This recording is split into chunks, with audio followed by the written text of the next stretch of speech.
about lysosome, the next one we will talk about lysosome. Lysosome is also one form of organelles. They are surrounded by membrane, and they have digestive enzyme in it. It's like a garbage disposal. So it can break down the failed quality control product or foreign substances. Or if you have a old or worn out part of the cell, some organelles, they may become old, then the lysosome can also break down the old organelles. Vacuoles. In here, we show you the central vacuole of the plant cell. But remember, in animal cell, we also have vacuole, but those vacuoles, they are very small. Not this gigantic central vacuole. Gigantic central vacuole only occur in plant cell. Let's put it this way. Both plant cell and animal cell, we have small vacuole, okay? Only plant cell has a central vacuole. So it's a large membrane sac, larger than vesicle, more prominent in plant. In the plant, we call it central vacuoles because it at the support. Why is that? Because it stores water, pigment, and toxin. Why does it provide support? Because we talked about diffusion before, and osmosis. When plant cells absorb water, where do they store water? They store water in the central vacuole. When the central vacuole stores water, it will expand, and it will make the cell turgid. It will make the cell turgid, make it really hard and tight, and that provides the support of the cell. So in addition to the cell wall, it provides the structural support of the plant. When the plant is well watered, so that the vacuole is filled with water, when the vacuole is expanding, then you push the cytoplasm and everything against the cell wall, then it makes the plant cell really hard. And that's why the central vacuole can provide support, and they store water, pigment, and toxin. Peroxisome. Peroxisome, we briefly talked about this. I made a mistake in the previous video saying that peroxisome occurs only in animal cell, not in the plant cell. But it turns out the plant cell, they also have peroxisome. So it is a vesicle that contains enzyme again, and then the enzyme can break down hydrogen peroxide. Hydrogen peroxide is toxic to all living cells. That's why all living cells we have peroxisome to break down the harmful hydrogen peroxide. If you have taken, or if you are taking Bio3B lab, you will do this experiment. The enzyme in the potato or in the tomato, they are called catalase. Catalase is the enzyme that can break down water, that can break down hydrogen peroxide into water and oxygen. It functions in the liver. It can metabolize fat or produce bile. In plant, they oxidize fatty acid. So peroxisome, they occur, it is useful not only just to break down hydrogen peroxide, but it can also have different functions. It looks like this. It's kind of arbitrary.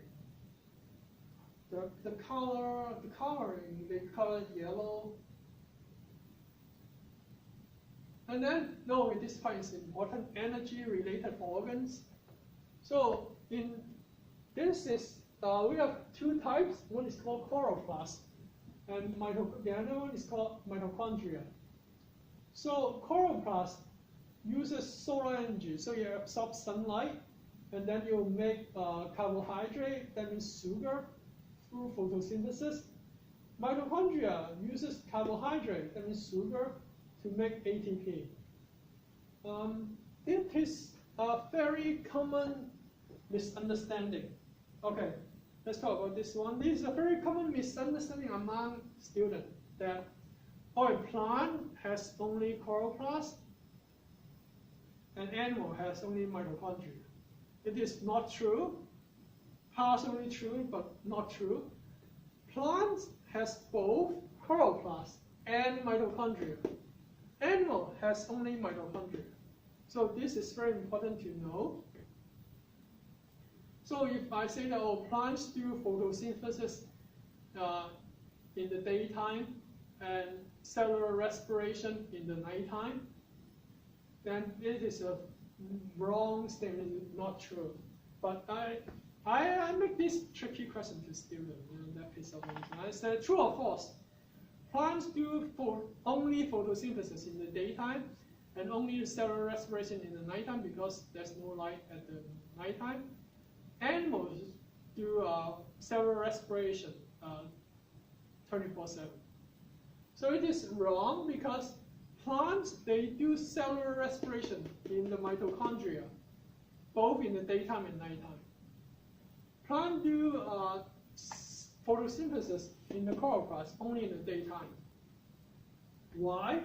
Because cellular respiration occurs in the mitochondria is one of the 7 characteristics of a living organism that we talked about in the first lecture. If a cell or an organism does not do cellular respiration in the daytime, that means that organism is dead. So plants do cellular respiration in the daytime and nighttime, just like animals. So this is the relationship. Again, it's like I call it circle of life. You must balance the two.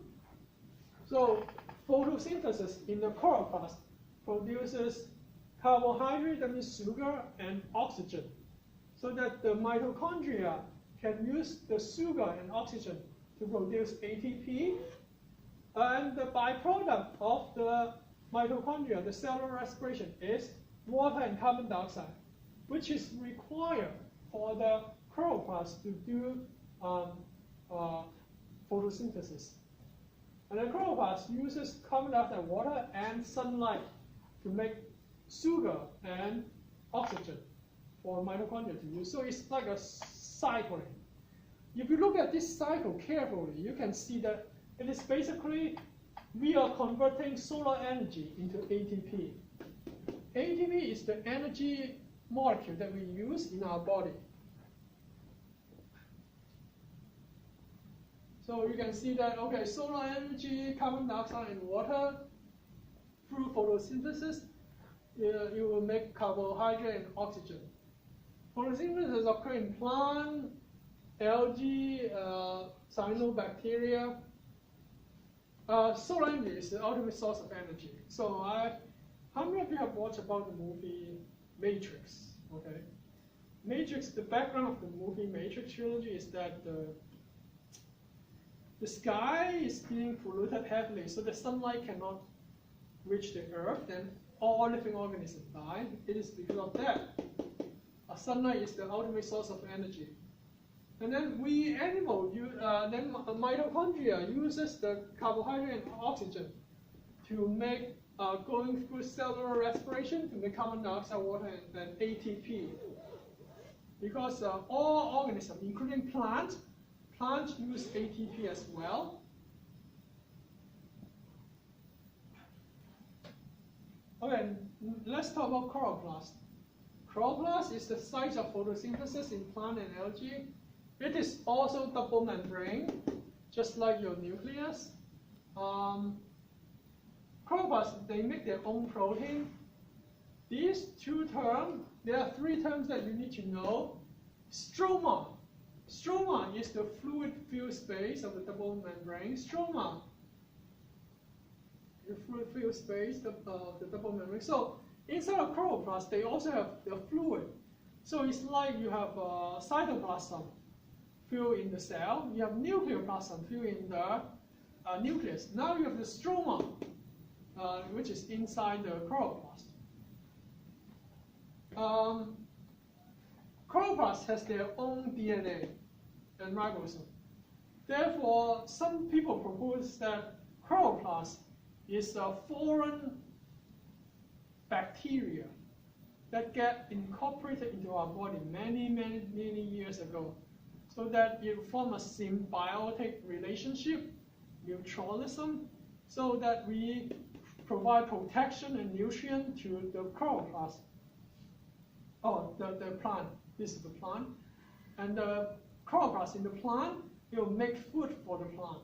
So this is what happens. And then we have a granular and thylakoid. So granular, they are stacks of thylakoid. Thylakoid, they are like poker chips. When you have a stack of poker chips, we call it granular. We can see this in the next slide.